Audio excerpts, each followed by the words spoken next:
तो अपन ने बनाया रीजनरेटिव ब्रेकिंग सिस्टम, जहाँ पे मोस्टली जो प्रोजेक्ट्स हमने देखे ना उनमें क्या होता है कि पुली सिस्टम के थ्रू बनाया जाता है, पुली या चेन सिस्टम का बनाया जाता है। पर रियल टाइम पे ऐसा नहीं होता। रियल टाइम पे एक ही मोटर होती है जो चलती है, कि जो हाइब्रिड पावर होती है, कि एक ही मोटर होती है और वही उसको वापस से चलाती है। तो उसके लिए हमने क्या यूज़ किया, यहाँ पे ये वो मोटर है जो आपका व्हील चलाएगी। मोटर कभी भी शाफ्ट्स के साथ कनेक्टेड नहीं होती व्हील के, तो हमने मोटर को गियर के थ्रू, मान लेते हैं ये हमारा गियर बॉक्स है, गियर के थ्रू हमने इस पर कनेक्ट किया। मतलब हमने क्या लगा, 2 पिनियन लगा दिए गियर के लिए, ठीक है। अब जब मोटर चलेगी तो ये पिनियन के थ्रू ये पिनियन चलेगा और ये व्हील चलाएगा इसको। मोटर हमने कौन सी यूज़ करी है, PMDC motor, PMDC permanent magnet DC motor, जो कितने RPM की है, 300 RPM की। उसके पैरेलल में हमने लगाया एक LED with 1 kilo ohm resistor के साथ में, ताकि जब मोटर चल रही है तो हमें दिखेगा कि इलेक्ट्रिसिटी जनरेट हो रही है, मतलब एक विजुअलाइजेशन मिलेगा, दैट्स इट, खत्म हो, कुछ नहीं, ठीक है। हमने भी देखा कि वो हाइब्रिड के अंदर वो लाइटें जलती हुई दिखती है, इस हिसाब से हमने यहाँ पे लगाया वो। उसके बाद में एज इंडिकेटर, ये अपन नॉर्मल MS का फ्रेम बना, 1 इंची का फ्रेम लिया है, पाइप होलो पाइप है ये जो अपन ने यूज़ किया। यहाँ पे 2 बेरिंग्स लगाएं ताकि वो इजीली घूम सके, और बेरिंग के बीच में हमने गेज वेल्डिंग करी है शाफ्ट की, ठीक है, चलने के लिए। मोटर को हाथ से नहीं चलाना है कभी भी, मोटर स्पीड पे चलेगी, बैट पावर सप्लाई पे चलेगी, ठीक है। उसके बाद में आ जाते हैं हम नीचे की तरफ।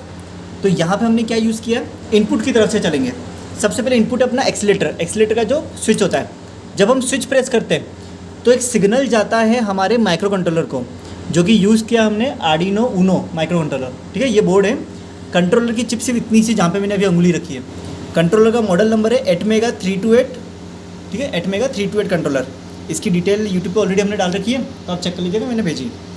अब उसके बाद में जैसे आप ये बटन दबाते हो तो एक सिग्नल जाता है इस कंट्रोलर को। कंट्रोलर क्या करता है, उसको प्रोसेस करता है, चेक करता है कि पाँव आपने एक्सीलेटर पे रखा था क्या।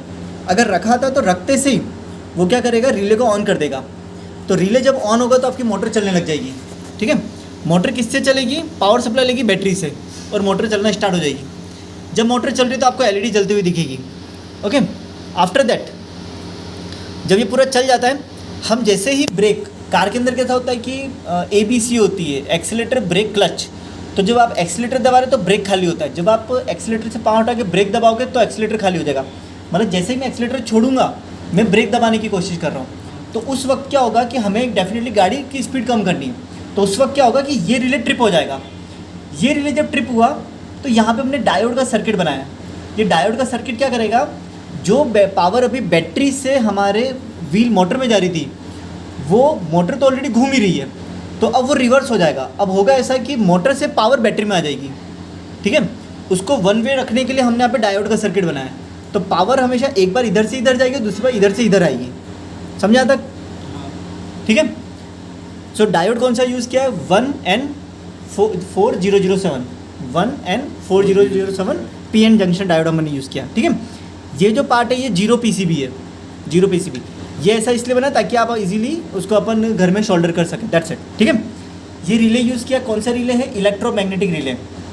क्या होता है रिले एक ऑटोमेटिक स्विच होता है। इसका भी वीडियो मैंने पूरा डिटेल में 20-25 मिनट का डाल रखा है, देख लेना। तो इलेक्ट्रोमैग्नेटिक स्विच मतलब हम कंट्रोलर से इसको ऑन और ऑफ करवा सकते हैं। पर इसका मॉडल कौन सा है, ये है sugar cube relay. Sugar cube क्यों, क्योंकि शुगर के दाने जैसा दिखता है, ठीक है। तो अब अपन इसका डेमो लेंगे। जब मैं बटन प्रेस करता हूँ